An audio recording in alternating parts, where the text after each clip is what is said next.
ఏమై ఉండాలి, ఆ కానుక ఎలాంటిదై ఉండాలి, ఏ మనసు కలిగి దేవుడికి మనం ఇస్తూ ఉన్నాం, దేవుడు మన నుంచి ఏమి ఆశిస్తున్నాడు, అర్థమవుతుందా? దేవుడు మన నుంచి ఏమి ఆశిస్తున్నాడు, మనము ఏమి ఇవ్వాలని దేవుడు కోరుతూ ఉన్నాడు, అడుగుతూ ఉన్నాడు. ఏమడుగుతున్నాడు దేవుడు మనల్ని? చెప్పండి, ఏమడుగుతున్నాడు? దేవుడు మన హృదయాన్ని ఆయన అడుగుతున్నాడు. బంగారం అడగట్లా, వెండి వైడూర్యాలు అడగట్లా, నీ ధనాన్ని అడగట్లా. ఆయన నీ హృదయాన్ని, నా కుమారుడా, నీ హృదయము నాకేమో పట్టుదలతో నా మాటలు హృదయంలో భద్రపరచుకుము, అవి నీలో నుంచి జీవధారలు బయలువెడలను అని సామెతల గ్రంథకర్తైన సొలొమోను చెప్తూ ఉంటాడు. నిజమే ప్రియులారా, 41వ సంకీర్తన మనం చదివాం. దావీదు గురించి అక్కడ ఉన్న వాళ్ళు అందరూ అనుకున్నారంట, వీడి పని అయిపోయింది, వీడి మంచం వేయించి ఇక లేవడు, కుదిరిన రోగం ఏదో వాడికి సంబంధించింది, ఏదో పాపం చేశాడు, దేవుడు మొత్తేశాడు అని చెప్పి దావీదు గురించి రకరకాలుగా అనేకులు మాట్లాడారట. ఇంకా మంచం నుంచి లేవడే లేవడు అని అన్నారట. మాట్లాడిన చదివారు కదా. అలాంటి పరిస్థితుల్లో దావీదును దేవుడు ఏం చేశాడు చెప్పండి? లేవనెత్తాడు, స్వస్థపరిచాడు, స్వస్థతనిచ్చి లేవనెత్తాడు. దావీదు దేవుడికి ఒక ప్రత్యేకమైనటువంటి స్థానం ఇచ్చాడు. హృదయంలో దేవుడికి ఒక సముచితమైనటువంటి స్థానం కలిగినటువంటి దావీదుగా మనము దావీదు హృదయాన్ని మనం చూస్తూ ఉన్నాము. అయితే ఆ రచయితలు ఏమంటారంటే, ఈ కీర్తన దావీదు అహీతోపెలును దృష్టిలో పెట్టుకుని రాశాడు అని చాలామంది అంటూ ఉంటారు. దానికి ఉదాహరణ కూడా మీకు నేను జ్ఞాపకం చేస్తాను. చూడండి, 9వ వచనం చదవండి. కీర్తన 41:9. నేను నమ్ముకొనిన నా హితుడంటే నా స్నేహితుడు, నాతో కూడా భోజనం చేసేవాడు ఏం చేశాడంట? నాతో ఉన్నవాడు నా స్నేహితుడు, నేను నమ్మిన నా హితుడు, నా భోజనం నాతో కలిసి భోజనం చేసిన వాడు నన్ను తన్నడానికి ఏమెత్తాడట? మడమెను ఎత్తాడంటున్నాడు. ఈ సందర్భం ఎక్కడుందో మీకు జ్ఞాపకం చేస్తాను. సమూయేలు 2వ గ్రంథము రాసుకోండి, రాసుకుంటే మీకు ఆ సందర్భం క్లియర్గా అర్థమవుతుంది. సమూయేలు 2వ గ్రంథం 15వ అధ్యాయము 12వ వచనం చదవండి. మరియు బలి అర్పింపవలనని అబ్షాలోము గిలోనీయుడైన అహీతోపెలు అను దావీదు యొక్క మంత్రిని. ఎవరు మంత్రి? అహీతోపెలు ఎవరు మంత్రి చెప్పండి?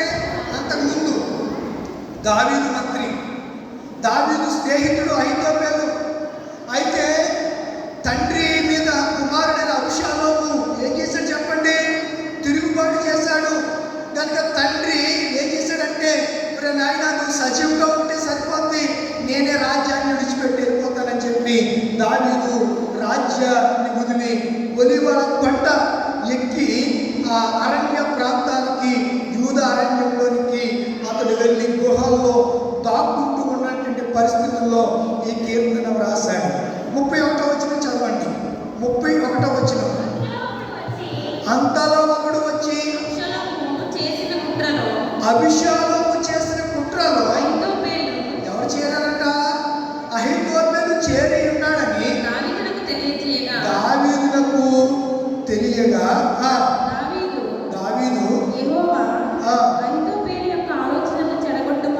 ఏమని చెప్తున్నాడు? ప్రార్థన చేస్తున్నాడు. యెహోవా అహీతోపెలు యొక్క ఆలోచన నువ్వు చాలండి.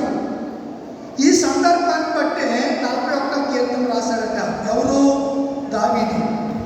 అదే 16వ అధ్యాయం 15వ వచనం. 16వ అధ్యాయం 15వ వచనం. అభిషేకము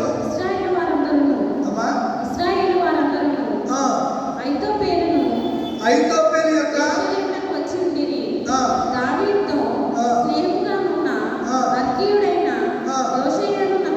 వీళ్ళందరూ కూడా వచ్చి దావీదుతో చెప్పారు, నువ్వెంతో నమ్మము, నీ భోజన బాబు దగ్గర భోజనం చేశాడు, మంత్రి పదవి ఇచ్చావు, నమ్మక ద్రోహం చేసి ఎవరి పక్కకి వెళ్ళిపోయాడు?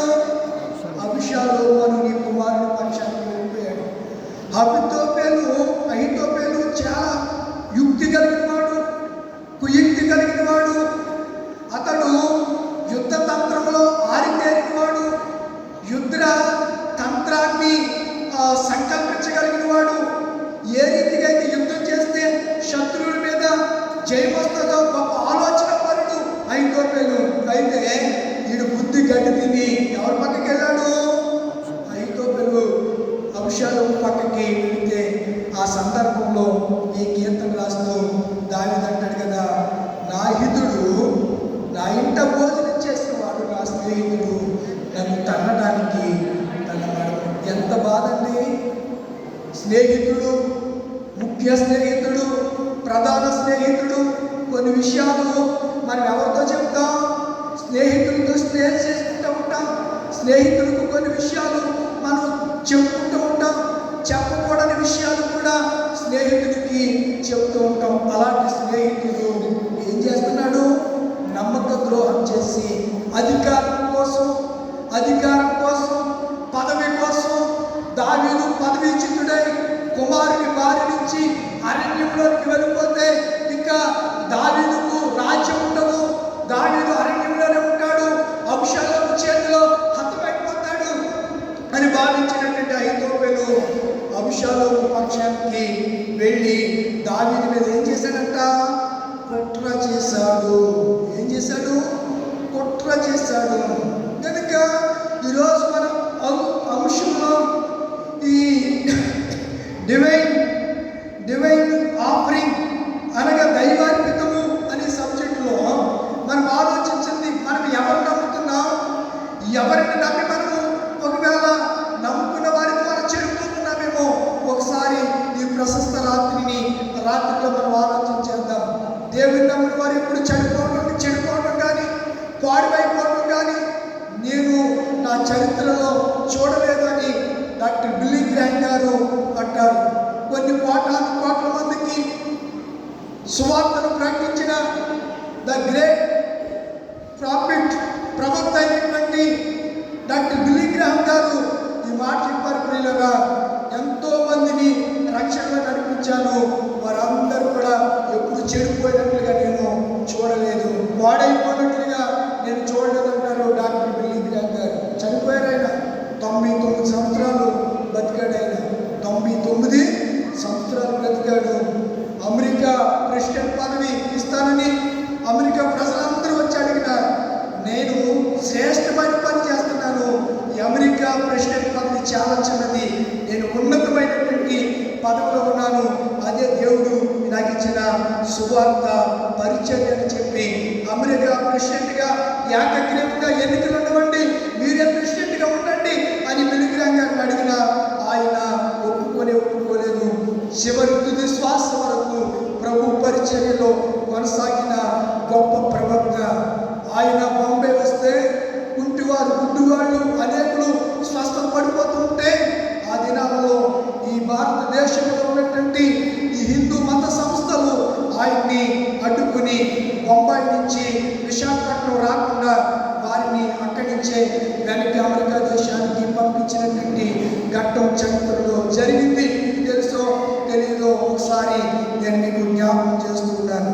కనుక దేవుని కొరకు మనం ఒక శ్రేష్టమైన దాన్ని ఎంచుకోవాలి.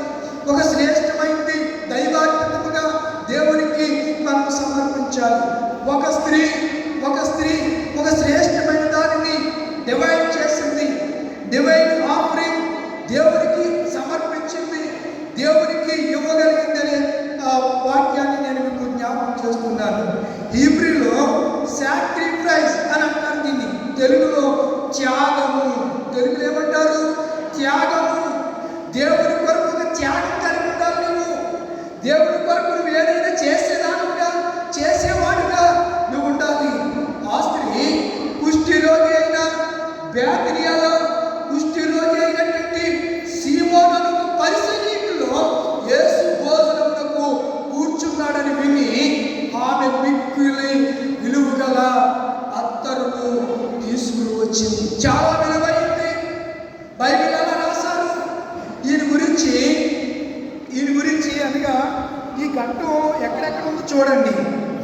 సువార్త 14 అధ్యాయము 3వ వచనం. మార్కు సువార్త 14 అధ్యాయం 3వ వచనం.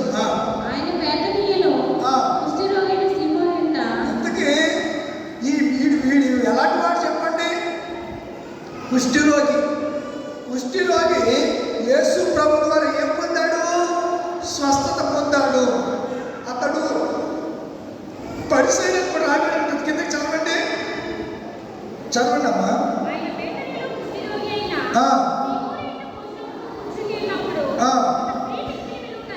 ఒక స్త్రీ మిక్కిలి విలువ గల, అదే వాక్యాన్ని లూకాసు వార్త, దాన్ని అలా ఉంచుకోండి, రాసుకోండి. లూకాసు వార్త 7వ అధ్యాయం 36వ వచనం. ఇద్దరు సాధించేయండి. పరిసయ్యుల్లో ఒకడు. ఎందుకు ఈ కుష్ఠరోగి సీమోని ఎవడంట? పరిసయ్యుడు అంటే మీకు గత దినాల్లో చెప్పండి, ప్రత్యేకింపబడిన వాడు. తన నీతినే ఆధారం చేసుకుని తన నీతినే గొప్పదనుకున్నటువంటి వ్యక్తికి ఏమొచ్చిందంట? కుష్ఠరోగం వచ్చింది. కుష్ఠరోగం ఎక్కడుంటాడు? కుష్ఠరోగి ఎక్కడుంటాడు? ఊర్లో ఉంటానుకుందా? లేదు. యేసు ప్రభు స్వస్థత ఇచ్చిన తర్వాత కుష్ఠరోగి, అమ్మాయి మీరే, కుష్ఠరోగి ఎక్కడికి వచ్చాడు? ఊళ్ళోకి వచ్చాడు.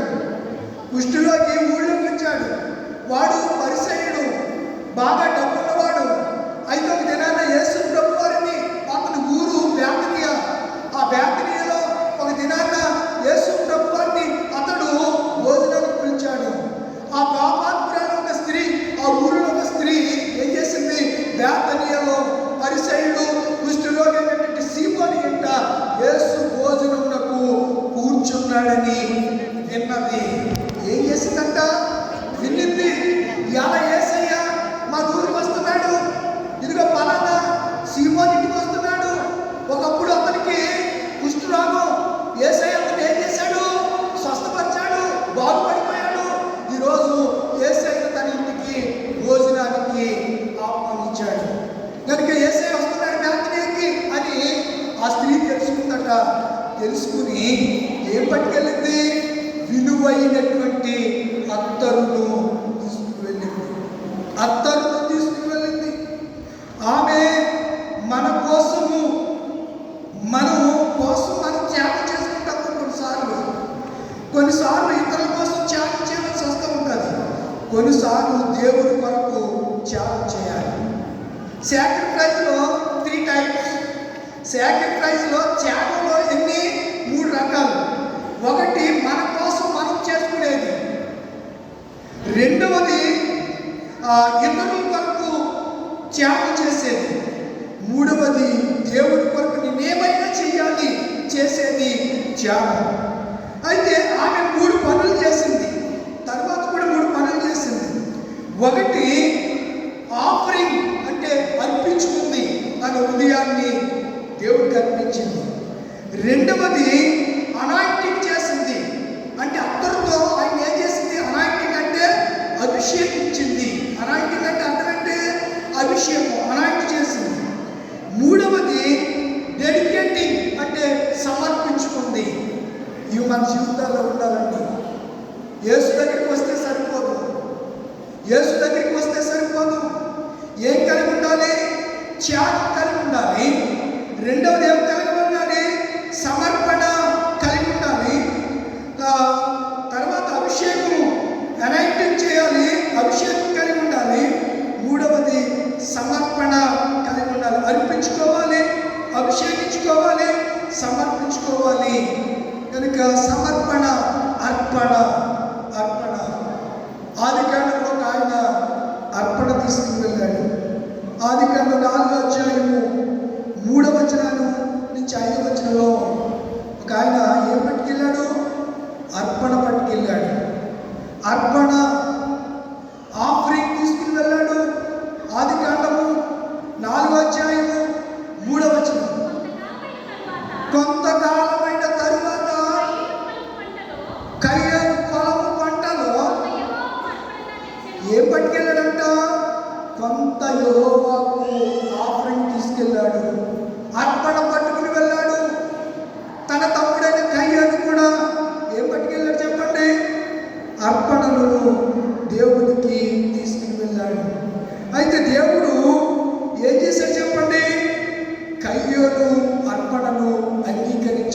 కానీ హేబెలు అర్పణను అంగీకరించాడు. నీకిష్టమైనది కావాలి దేవునికి, బలి అర్పణ కోరలేదు దేవుడు,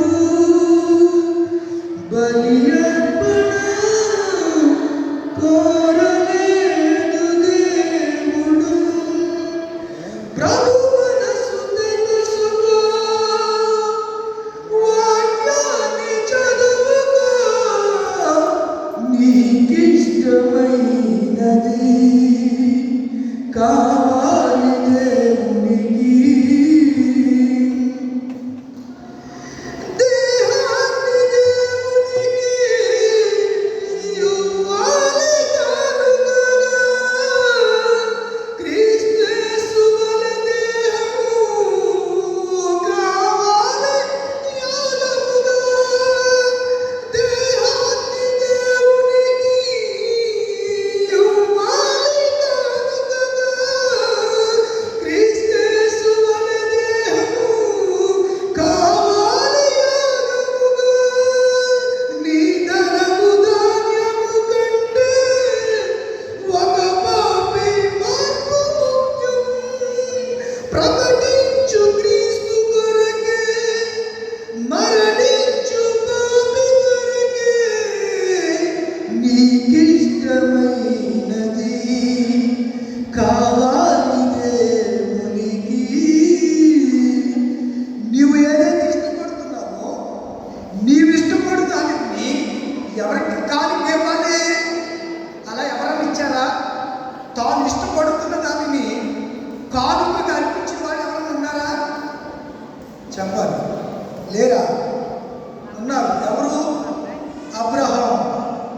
అబ్రహాముడు ఇస్సాకుని అబ్రహాము ప్రేమిస్తే దేవుడు అన్నాడు, నాయన నీ కొడుకును నాకు అర్పణగా ఇచ్చి బలిగా ఇచ్చే అని దేవుడు ఎవరిని అడిగాడు? అబ్రహాముని అడిగాడు. 22వ అధ్యాయం ఆదికాండం 22వ అధ్యాయం త్వరగా 2వ వచనం. ఆదికాండం 22వ అధ్యాయం 2వ వచనం. మరియు నీకు ఒక్కడై ఉన్న నీ కుమారుని అనగా ఎవరిని ప్రేమిస్తున్నాడు అబ్రహాము? లేక వృద్ధాప్యంలో పుట్టినటువంటి ఇస్సాకును అబ్రహాము ఎంతగానో ప్రేమిస్తూ ఉంటే దేవుడు పరీక్షించాలని ఆశించి అబ్రహాముకు పరీక్ష పెడితే ఆ పరీక్షలో దేవుడు దేన్ని కోరాడు తెలుసా?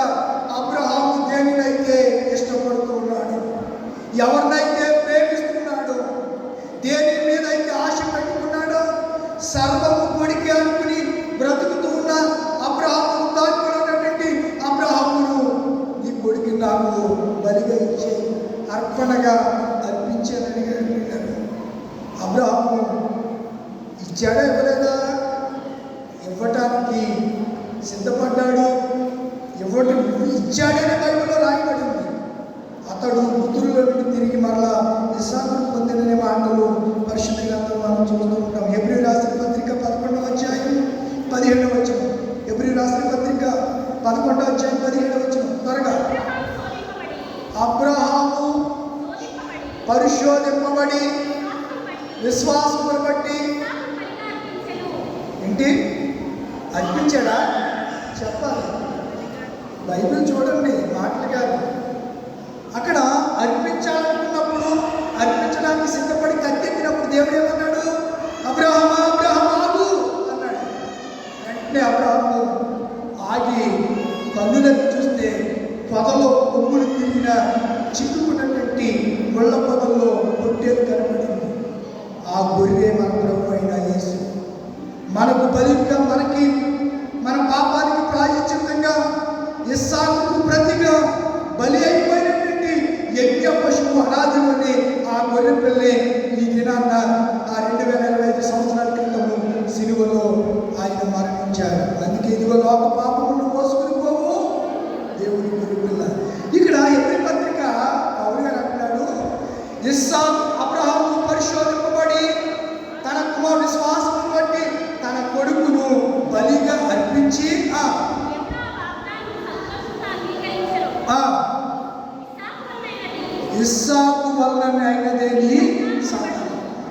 అర్పించాను. ఇవ్వడానికి ఏ వారికి దేవుడి నుండి ఏదైనా వాడుతుంటే ఇవ్వడానికి ఇష్టపడుతున్నావా? ఈ రాత్రి దేవుడిని అడుగుతూ ఉన్నాడు, ఇవ్వమని అడుగుతూ ఉన్నాడు. ఏమడుగుతాడో ఒకసారి ఆలోచించండి. మీరు ఒకసారి మన నుంచి దేవుడు ఏం ఆశిస్తున్నాడు అని అంటే మనల్ని ఆయన కోరుకుంటున్నాడు. మనల్ని ఆయన మనకిచ్చినటువంటి హృదయాన్ని తనకిమ్మని ఆయన మనల్ని అడుగుతూ ఉన్నాడు. ప్రియులారా, మరొక మాట మీకు జ్ఞాపకం చేస్తాను. అదే 11వ అధ్యాయము 4వ వచనం. 11వ అధ్యాయం 4వ వచనం. విశ్వాసమును బట్టి హేబెలు కయీను కంటే ఏమర్పించాడంట? శ్రేష్టమైన బలి దేవునికి. దేని బట్టి అర్పించాడు? ఇప్పుడు ఈ స్త్రీకి యేసు మీద ఏం కలిగింది? విశ్వాసం కలిగింది. విశ్వాసం బట్టి క్రీస్తు రక్షకుడు, క్రీస్తు మెస్సయ్య, నా పాపానికి ప్రాయశ్చిత్తం కలిగించగలిగిన వాడు ఏకైక దేవుడు ఎవరైనా ఉన్నారంటే ఆయన నజరుడైన యేసుని నమ్మింది కనుకనే విలువైనది తీసుకుని వచ్చేసింది. ఎక్కడికి? యేసయ్య దగ్గరికి. కుష్ఠరోగి అయినా, పరిసయ్యుడైన, బేతనీయలో పేరు ప్రఖ్యాతులు గడించిన పరిసయ్యుడైన సీమోను ఇంట యేసు భోజనానికి కూర్చున్నాడని పరుగున ఎక్కడికి వెళ్ళింది? యేసయ్య పాదాల చెంతకు వెళ్ళింది. పిల్లలు, మీటింగ్స్ జరుగుతూ ఉంటాయి. ఈ శ్రమకాల కూడికలు కాబట్టి ఇలా వస్తున్నారు. మిగతా అయిపోయిన తర్వాత కృతజ్ఞత కూడికి కానీ మరేదైనా స్థుతి కూడికి కానంటే ఒక 10 మంది 5,000తో లెక్కించగలిగిన పరిస్థితి. ఏమైపోతుంది మన విశ్వాసం? ఏది మన డెడికేషన్? ఏది మన సమర్పణ? ఏది మన సాక్రిఫైస్? ఏది మన త్యాగం? క్రీస్తు కొరకు మనం ఏం చేయగలుగుతున్నాం? ఈ రాత్రి ఒకసారి ఆలోచన చేసుకుందాం. పిల్లరా, ఆలోచన చేసుకుందాం. యాకోబు రాసిన పత్రిక 2వ అధ్యాయము 21వ వచనాన్ని కూడా చదువుకుందాం. యాకోబు రాసిన పత్రిక. అమ్మా, మన పితరుడైన అబ్రహాము మీరు చూడండి, బలిపీఠం మీద అర్పించినప్పుడు వీళ్ళంతా ఏమని రాస్తున్నారు? మీరు ఆదికాండంలో మూలవాక్యం స్క్రిప్చర్ రీడింగ్ చూస్తే అతడు బలిపీఠం మీద పెట్టి బంధించి వధించడానికి కత్తి ఎత్తితే దేవుడు ఏమన్నాడు? ఆగమన్నాడు. ఇప్పుడు సువార్తికులందరూ కూడా ఏమని రాస్తున్నారు? అందులోనూ అపోస్తలుడైన పౌలు రాశాడు, యాకోబు రాశాడు. యాకోబు పత్రిక 2వ అధ్యాయం 21వ వచనంలో దీనికి చక్కని వివరణ ఇస్తున్నాడు. పిల్లరా, చాలా జాగ్రత్తగా చూద్దాం. చదవండి. మన పితరుడు అబ్రహాము మనకి ఏమవుతాడు? పితరుడు, ఫాదర్ ఆఫ్ నేషన్ అంటాం. జాతిపిత మహాత్మా గాంధీని ఏమంటుంది భారతదేశం? అమ్మ చదువుకున్నవాడు ఏమంటుంది? ఫాదర్ ఆఫ్ నేషన్, జాతిపిత, మహాత్ముడు, ఈ జాతి గర్వించదగినటువంటి మహనీయుడు మహాత్మా గాంధీ అని గాంధీని పూజిస్తుంది ఈ భారతదేశం.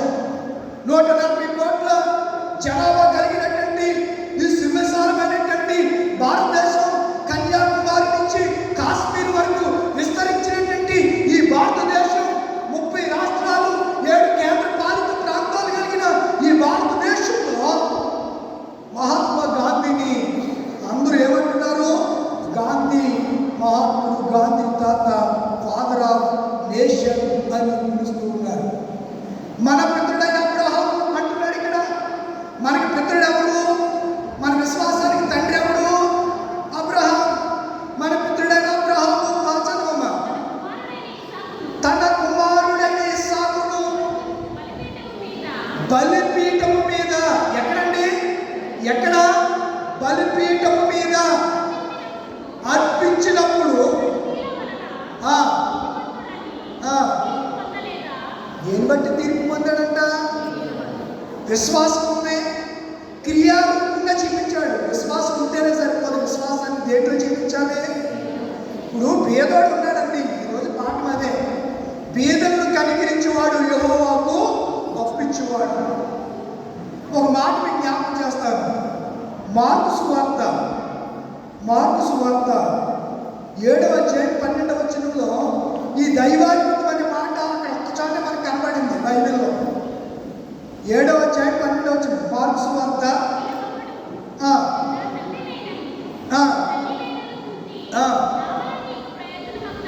నా వలన నీకు ప్రయోజనమైనది ఏదో. కర్బాన్ అంటే గ్రీకు పదం. అది కర్బాన్ అనేది గ్రీకు పదం.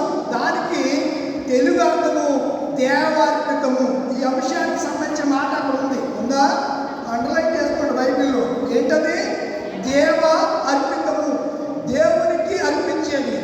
చాలామంది తల్లిదండ్రులు చూడలేదండి. తల్లిదండ్రులు డబ్బు ఉంటుంది, పనులు పెడుతున్నారు, అనాథ శరణాలయాల్లో జాయిన్ చేస్తున్నారు, ఓల్డ్ ఏజ్ హోముల్లో జాయిన్ చేస్తున్నారు.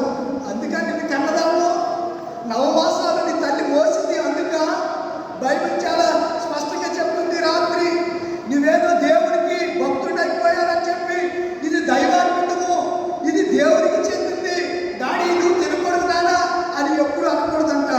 ఇది దైవాత్మికము, ఇది కర్బాను అని మీరు అని మీ తల్లిదండ్రులకు పెట్టకపోతే మీకన్నా దౌర్భాగ్యుడు ఉండడురా చెప్పాడు అక్కడ. దేవుడికి అర్పించాలి అంటే పేదవాడికి పెట్టొద్దనా, పేదవాడికి ఇవ్వద్దనా? ఒకసారి దావీదు ఆకలిస్తే సముఖపు రొట్టెలు తిన్నాడు. ఎవరు? దావీదు. ఆ సముఖపు రొట్టెలు ఎవరు తినాలి? అమ్మా వింటున్నారా? ఏంటో ఏదో మీరేదో పలారం పోతాను అనుకున్నట్టుంది. నా వైపు చూడండి. వాటిని ఎంతో భారంతో దేవుడి మీతో మాట్లాడుతుంది రాత్రి. ఈ అంశాలు అంటే మీరు ఏదో అనుకుంటాడు, ఈయనేదో తన గురించి. ఈ గోడలో ఎవడో చెప్పడు. ఏదో సిలువ లేదా అది ఇది అని ఏదో చెప్పేసి మాటలు చెప్పి ఓ సిలువ పాట పాడి ఆమె నన్ను వెళ్ళిపోయే పరిస్థితులు చాలా చోట్ల జరుగుతున్నాయి. కొన్ని శ్రమకాల కూటాలు అసలు ఎందుకు పెట్టుకున్నారు? పలహారం కోసమే పెట్టుకున్నారు. ఆ పెట్టుకున్న వాళ్ళ గురించి ఇమానుయేల్ మోసెస్ గారు ఈరోజు మంచి పలహారం తీసుకొచ్చారు. అసలు ఊర్లో ఎవరు తీసుకురాలేదు. చాలా మంచి పలహారాన్ని ఆయన మన సంఘానికి సిద్ధపరిచారు. దేవుడు వారిని వారి కుటుంబాన్ని ప్రార్థించాను అని చేసేసి వెళ్ళిపోతున్నారంట. ఆయన చెప్పిన దగ్గర తెగ బాధపడిపోతున్నాడు. ఎవరి ఏదో దొరుకుతాదని దేవుడి మాటలు విందామని వెళ్తూ ఉంటే ఆ పాస్టర్ గారు ఇలా చెప్పి ఆ పొగుడుతా ఆ విషయాలు చెప్పి కోట ముగించేసి రాత్రి చేసి పాన్కిస్తే చక్కగా పాన్ కూడా మళ్ళీ తెల్లారు ఏం చెప్తారంట. రాత్రి మోసెస్ గారు 1500 రూపాయలు పాన్కిచ్చారు. మరొకసారి మీరందరూ ఒకసారి మోసెస్ గారిని బట్టి ప్రభుత్వం స్తుతించండి అంటారంట. నువ్వు కాదులే అలా ఒక ఆయన ఈ రోజు నా దగ్గరకు వచ్చి చెప్పేలా బాధపడుతున్నాడు. నేను ఎందుకు వెళ్తున్నాను పోవటానికంటే 4 మాటలు చెప్తారు. ఈ సిలువ భక్తి బలాన్ని పొంది ఆధ్యాత్మికంగా పతనమైపోయిన జీవితాన్ని మళ్ళా పునరంకితం చేసుకుని పునరుజ్జీవపడి పశ్చాత్తాపడి ఆత్మీయ మేలు పొందాలి, ఆత్మీయ బలం పొందాలని నేను కూటానికి వెళ్తూ ఉంటే అక్కడ దేవుడి మాటలు కాకుండా మనుషుల గురించి పొగడుతుందో చెప్పి వాక్యం లేకుండా చేసేస్తున్నారు. అయ్యారు ఏం చేస్తాం? ఇలా ఉన్నాయి మన సంఘాల పరిస్థితిని. బాధపడుతున్నారు ప్రియులరా. మీరు చాలా అదృష్టవంతులు, మీరు చాలా అదృష్టవంతులు, ధన్యులు. దేవుడు వాక్యం మీకు దొరుకుతుంది. దేవుడు మీతో మాట్లాడుతున్నాడు. మళ్ళా వచ్చే శ్రమకాల దినాలకి నేనుంటానో మీరుంటారో ఎవరు ఉంటామో తెలీదు. దేవుని రాకడ ఎప్పుడు వస్తానో, మన ప్రాణం పోకడ ఎప్పుడు జరుగుతుందో మనకి ఏమాత్రం తెలియదు. సమయం ఉండగానే సమయాన్ని మనం ఏం చేసుకోవాలి? సద్వినియోగం చేసుకోవాలి. ఎవరికి లేగా? జ్ఞానులు లేగా. అజ్ఞానులకి సమయాన్ని యూజ్ చేసుకునే భాగ్యం వారికి లేదు. దేవుడు మీకు ఇచ్చారు. మీరు జ్ఞానవంతులు, మీరు దేవుడి పిల్లలు, మీరు దేవుడి చేత ప్రేమించబడుతున్నారు. దేవుడి ప్రేమను నిరర్ధకం చేస్తారా? దేవుడి ప్రేమను తోసివేస్తారా? దేవుడి ప్రేమను అలక్ష్యం చేస్తారా? దేవుడి ప్రేమను నిర్ధారణ చేసి త్రోసివేస్తారా? ఒకసారి ఈ ప్రశస్త రాత్రి వేళ ఈ 10వ రోజు దేవుడు మీతో మాట్లాడుతూ ఉన్నాడు. కనుక అంటున్నాడు కదా, అతడు క్రియలను బట్టి నీతిమంతుడని తీర్చబడ్డాడు. ఎప్పుడట? బలి అర్పించినప్పుడు. బలి అర్పించినప్పుడు నీకు విశ్వాసం ఉంది, క్రియల్లో చూపించాడు. ఈ స్త్రీకి విశ్వాసం ఉంది. ఇప్పుడు ఎందులో చూపిస్తుంది? క్రియలో తీసుకొచ్చింది, అత్తరును తీసుకుని వచ్చింది, పగులు కొట్టింది, తల మీద పోసింది, తన కురులతో తల పెట్టుకు తన పాదాలని, ఆ తడిచిన పాదాలని ఆమె ఏం చేసింది, ముద్దు పెట్టుకుంది. పిల్లలు మా కాలేజీలో పిల్లలు వేప్రాన్ వేసుకోవాలి, పైన ఏం వేసుకోవాలి, వేప్రాన్ వేసుకోవాలి. వేప్రాన్ వేసుకున్నప్పుడు హెయిర్ ఎందులో వేయాలి, జుట్టులో వేయాలన్నమాట. అంటే వేప్రాను లోపల వేసేది, జుట్టు పైకి కనిపించకూడదు. ఇలాగా మీరు డాక్టర్ లాగా చూడండి, జుట్టు లోపల ఉంటుంది, వేప్రాన్ లోపల.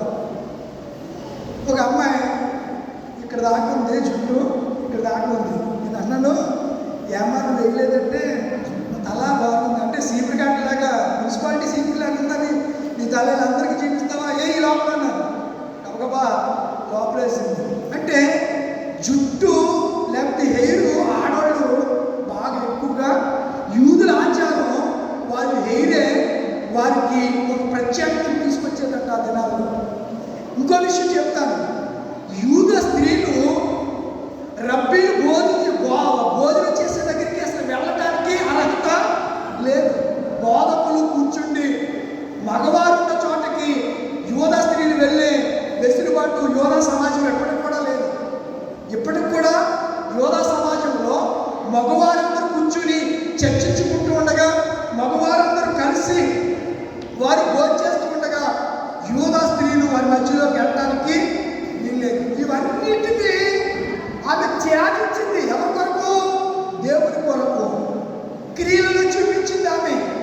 తన తలను మీరు ప్రేమిస్తారు కదా, ఒక ఆమె అంటుంది, అయ్యగారు నా తల ఊడిపోతుంది ప్రార్థన చేయమంటుంది. నేనేం చేయను? ఇప్పుడు తినే తిల్లులు అలాంటివి. తల ఊడిపోతుంది, గోడుగుడ్డ అయిపోతుందంటే క్రికెట్ గ్రౌండ్ అయిపోతుంది. చాలామంది అలాగా తల ఊడిపోతుంది, దానికి మనం ఏం చేయలేం. చాలామంది పట్టుకోవాలి. అందుకే భీమవరం నుండి హెయిర్ ప్లాంటేషన్ షాపులు ఎక్కువ వచ్చేసాయి. ఊడిపించుకుంటున్నారు, చాలా ఖరీదు. విగ్గులు వచ్చేసాయి. అసలు భీమవరం ప్రాంతానికి ఒకప్పుడు విగ్గు అంటే ఏంటో తెలియదు. ఎప్పుడో ఆ సినిమా యాక్టర్లు పెట్టుకునేవారు విగ్గులు అయ్యి. ఇప్పుడు ఇంట్లో ప్రతి వాడికి విగ్గు ఉంటుంది. కారణం ఏంటి చెప్పండిలా? మీరు సవరాలు వేసుకుంటున్నారా? వేయట్లేదా? నా చిన్నప్పుడు మా అమ్మోళ్ళు వాళ్ళు సవరాలు వేసేవారు. ఇంటికి సవరాలు కట్టేవాళ్ళు వచ్చాడు. ఎవడన్నా చెప్పండి, ఇళ్ళకి వరకు సవరాలు కడతామంటే ఇంటింటికి వచ్చేవారు. అమ్మ మీకు తెలుసు కదా, వచ్చేవారా? అలూరియం గారు ఇది వరకు వచ్చేవారు. ఇప్పుడు వస్తున్నారు ఎవరన్నా? ఇప్పుడు ఏమని వస్తున్నారు చెప్పండి? వెంట్రుకలు కొంటాం అని వస్తున్నారు. మీకు తెలుసో తెలీదు? ఏంటి నవ్వుతారండి? ఇలా నిజమేనే వస్తలేదా? ఇది వరకు మీ హెయిర్ని ఊడిపోయి ఏంటంత జాగ్రత్త భద్రపడితే సవరాలు కట్టేవాళ్ళు వచ్చినప్పుడు సవరాలు కట్టించుకుని వేసుకునేవారు. ఇప్పుడు ఊడిపోయినట్టు భద్రంగా దాటుకుని స్టీల్ సామానానికి, సత్తు సామానానికి, వీటి కోసం జుట్టు ఏగేస్తున్నారు. మీ ఎంటికలు ఇస్తే డేక్షాలు ఇస్తాం, కూర దాఖలు ఇస్తాం, కూటుకొండలు ఇస్తాం, అన్నం దాఖలు ఇస్తాం, కాఫీ డేక్షాలు ఇస్తాం. ఇలా చెప్పి ఏమిస్తున్నారు? మా అత్తగారు ఉంది కదా, ఆవిడ తలంతా పోయేది. మా ఆవిడకి చేపల దాకా వచ్చి ఇచ్చింది. అదే చేపల దాకా. నేను చేపలు అంటే బాగా ఇష్టం కదా, చేపల దాకా అదొక ప్రత్యేకంగా ఉంది. వెడల్పుగా ఏంటమ్మా అంటే ఇందులో మొక్క ఏమవుతుంట ఇరిగిపోదు, ఇది వెడల్పుగా ఉంది అని చెప్పి వాళ్ళ అమ్మ ఊడిపోయి చుట్టూ అంతా పోసేసి ఆ ఎంటుకలో తిప్పితే ఆ ఎంటుకలో ఏమిచ్చాడంట? చేపలు తాకిచ్చాడంట. పట్టుకొచ్చి మా ఇంట్లో పెట్టింది. ఇది ఎలా తెచ్చాడు? మీ అమ్మ కొందా అని అడిగాను నేను. కొందా అని అడిగితే మా ఆవిడ అంటుంది, కొనలేదండి, మా అమ్మ ఆ జుట్టు అయితే ఇది ఇచ్చాడంటండి. అందుకే డబ్బులు ఇచ్చుకున్నాడా అంటే డబ్బులు ఇచ్చుకోలేదు, జుట్టుకైతే ఇచ్చాడంటే. మరి ఆ జుట్టు ఎంత రేటు పడుతుంది అంటే నాకు తెలియదు. మరి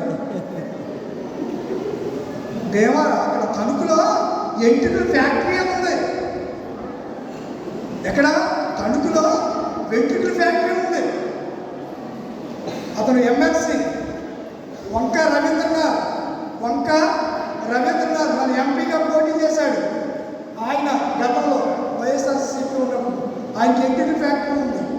ఇంకొక ఆయన చెప్పాడు, సంవత్సరానికి 10,000 కోట్ల టర్నోవరు కేవలం తిరుపతిలో వీళ్ళందరూ ఇచ్చేస్తారు కదా, గుళ్ళు పట్టించుకుంటారు కదా. ఆ ఎయిర్ విదేశాలకు అమ్మితే సంవత్సరానికి 10,000 కోట్లు వస్తుందంట. ఓన్లీ చుట్టికండి. తిరుపతి దేవస్థానం ఉంది కదా, ఆ దేవస్థానంలో ఈ హైందువులు వారి మత విశ్వాసాన్ని బట్టి వెళ్ళి కోడిగుడ్లు కొట్టించుకుంటే ఆ గుడ్డుకి వచ్చే ఆ ఎయిర్కి సంవత్సరానికి 10,000 కోట్ల డబ్బులు ప్రభుత్వానికి, ఆ దేవాలయానికి ఆదాయం వస్తుందట. అలాంటి ఎయిర్ని యూదులు కూడా బాగా ప్రేమిస్తారు. అందుకే పౌలు గారు అన్నారు, జడవల్లు ఉంటాయో ముసలం ముచ్చట్లు మాట్లాడాలి. ఎందుకు చెప్పాలనుకుంటారు పౌరులు? వాళ్ళు తలని బాగా ప్రేమించేవారు యూదులు. అందుచేతనే ఆ విషయాలన్నీ తిమోతి గారికి పత్రిక రాస్తే ఆ విషయాలు రాశాడు. అప్పుడు సవరాలు అంటారు, మేము ఇంటికి పట్టమని ఇంటికి వస్తున్నారు. అమ్ముతున్నారు మీరు, ఈ తలలో వస్తారేమో, ముడిపోవడం దానం చేయనా? నిజంగా రియల్గా మీరు మా ఇంటికి వచ్చారు కదా, మా ఇంటికి వచ్చిన వాళ్ళు ఒకసారి చేయొద్దండి. మా బిల్డింగ్ ఉంది కదా, బిల్డింగ్ పక్కన ఒక బిల్డింగ్ ఉంది. వాళ్ళు ఒకప్పుడు తాటెక్కిలు, అది తాటెక్కిలే మేము ముందు కట్టారు, తర్వాత కట్టారు. ఆ ఇంటి ఆడవాడు ఏం చేసిందంటే, వినండి, గుంటకారలాకు తెలుసా మీకు? ఏమాకు? గుంటకారలాకు పొలం పట్టిలంటే గోదావరిలో ఉంటుంది. ఆ గుంటకారలాకు ఆకు కోసుకొచ్చేసి స్టవ్ మీద పెట్టి కొబ్బరి నూనె వేసి, ఆ కొబ్బరి నూనెలో ఈ గుంటకార లాగేసి స్టవ్ సిమ్లో పెట్టి వదిలేసింది. అలాగే వదిలేస్తే అదేంటి మరగాలంట కదా, మరగాల ఇది చాలా మరమంటాయి అక్కనే రాసి పడిపోలేదు అనుకున్నాను. నువ్వు కూడా రాసుకో, తలబలగే ఉంటాడు. ఆ అందులో వేసి కాస్తా ఉండగా కాసేపటికి ఏమైందంటే ఆయిల్ ఫైర్ అయిపోయి గ్యాస్ కూడా డబ్బైపు పేరిపోయి ఇల్లంతా కాలిపోయింది, బంగారం కాలిపోయింది, ఒక 50,000 అంతా క్యాష్ కాలిపోయింది. అప్పుడు మాకు ఎమ్మెల్యే గారు కలపూడి శివగారు ఆయన వచ్చి ఓ 25 కేజీల బియ్యం, కూరదాలు, పండ్లు, దుప్పట్లు అవి ఇచ్చి 10,000 రూపాయలు ఎంత క్యాష్ ఇచ్చి వెళ్ళాడు. ఎందుకు ఈ వినాశనం జరిగింది అంటే తలని మీరు అంతగా అలాంటి హెయిర్ని ఆ స్త్రీ ఏం చేసి చెప్పండి, తన హెయిర్తో యేసు యొక్క పాప సమర్పణ. చూడండి పిల్లలు, దేన్నైతే నువ్వు ప్రేమిస్తున్నావో, దేన్నైతే మీరైతే నువ్వు ఆశ పెట్టుకున్నావో అదే దేవుడికి కావాలి. అదే దేవుడి రాత్రి నీ దగ్గర నుంచి అడుగుతున్న దానిని డివైన్ ఆఫర్, దైవార్పితము. దేవుడికి అర్పించండి, దేవుడికి సమర్పించండి, దేవుడికి ఇవ్వండి. కొంతమంది ఇవ్వండి అంటారే తప్ప వాళ్ళ మట్టుకు ఇవ్వరు. దేవుడు ఏం చెప్పాడు అంటే, పుచ్చుకున్నట కంటే ఇచ్చుట కూర్చొని ధన్యము, మంచిది. తీసుకోవడమే కాదు, ఇవ్వటం కూడా తెలిసి ఉండాలి. ఇవ్వాలి దేవుని సేవ కొరకు, దేవుని యొక్క సువార్థికుల కొరకు, సువార్త కొరకు, దేవుని పని కొరకు, ఆలయ పని కొరకు, ఆలయంలో ఉపకరణల కొరకు, ఆలయంలో పరిచర్య కొరకు మనం ఏం చేయాలి? దేవుడికి ఇవ్వాలి. పిసినితనం ఇస్తే ఉన్నది కూడా పోద్దంట. చాలా మందికి పిసినితనం. 100 రూపాయలు ఉన్నాయనుకోండి, అందులో 10 రూపాయలు వేస్తాడు, ఉన్న 90 రూపాయలు ఈ జోబు వేసుకుంటాడు. 10 రూపాయలు అంటే దశభాగం కదా, 100కి 10% ఈ లెక్క. అలా కాదు. ఆ స్త్రీ ఏం చేసింది చెప్పండి? ఏ స్త్రీ? విధవరాలు ఏం చేసింది? తన జీవనమంతా ఇచ్చేసింది, తన జీవనమంతా ఇచ్చేసింది దేవుడి కొరకు. ఏమి అని ఉంచుకోలేదు. పిల్లరా, ప్రభునందున ప్రియమైన దేవుడి పిల్లలరా, ఆలోచించే సమయం అవుతుంది. ఇంట్లోకి వస్తున్నాను. కానుక చేతుము మా జీవితం అనుకోండి, మీరు ఎలా పాడుకోండి. కానుక చేతుము నా జీవితము ఫలభరితము నీ కర్పణగా,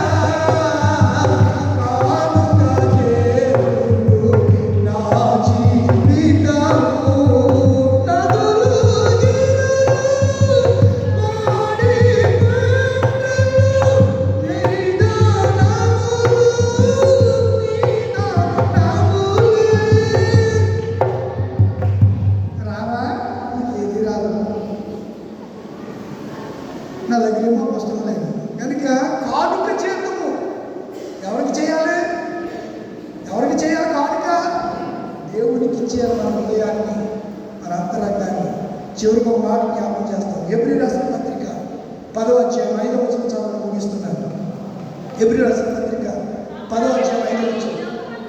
అమ్మా, కాబట్టి ఆయన అనగా నా ప్రభు అయిన యేసుక్రీస్తు ఈ లోకమందు ప్రవేశించినప్పుడు ఎలా చెప్తున్నాడంట? చూడండి, చాలా జాగ్రత్తగా వినాలి మీరు. చివరి కొటేషన్, బలియు అర్పణయు ఎవరు కోరలేదంట? దేవుడు బలిని కోరుతున్నాడా? ఏం కోరుతున్నాడు? ఏం కోరుతున్నాడు? మన హృదయాన్ని కోరుతున్నాడు. మనల్ని ఆయన కోరుకుంటున్నాడు. ఆయన కోరుకున్నాడు కనుకనే మనము ఈ లోకంలో ఉన్నాము. ఆయన ప్రేమిస్తున్నాడు కనుకనే మనం ఆయన చేత ప్రేమించబడుతున్నాం కనుకనే మనము కూడా మన యేసయ్యను మనం ఏం చేస్తున్నాం? ప్రేమిస్తున్నాం. మొదట ఆయనే మనల్ని ప్రేమించాడు. ఆయనే మనం ప్రేమించాడు. ఇక్కడ అంటున్నాడు, బలి అర్పణ నీవు కోరలేదు కానీ ఏమిచ్చావు? నాకు శరీరమును అమర్చితివి, పూర్ణ హోమములను, పాప పరిహార బలులను. ఎవరికి ఇష్టం కాదు? బలులు ఎవరికి ఇష్టం కాదు? మరి ఏమి ఇష్టం ఆయనకి? నువ్వే ఇష్టం. నువ్వే కావాలి యేసుకు, నువ్వే కావాలి. యేసుకు నువ్వే కావాలి. యేసుకు హృదయం ఇవ్వాలి. నువ్వున్న రీతిగానే, వంటి పాత్రగానే నువ్వే కావాలి. యేసుకు నువ్వే కావాలి. యేసుకు నువ్వే కావాలి. ఏ స్టీవెన్సన్ గారు పాడిన పాట నాకు అది గుర్తులేదు, జ్ఞాపకం వచ్చింది, పాడాను. కనుక మనకు ఎవరికి కావాలి? యేసయ్యకి కావాలి. ఆ స్త్రీ ఏం చేసింది? ఆమెలో సమర్పణ ఉంది. రెండవది త్యాగం ఉంది. మూడవది అర్పించింది. మనం కూడా ఈ రాత్రి ప్రభుకి మన హృదయాలు అర్పిద్దాం. మీరున్న స్థలాల్లో నిలబడితే నిలబడండి, మోకరిస్తే మోకరించండి. మీరున్న చోటని తలలో వచ్చి కన్ను మూసుకునండి. ప్రార్థన చేసుకుందాం. ఈ ప్రశస్త రాత్రి వేళ దేవుడు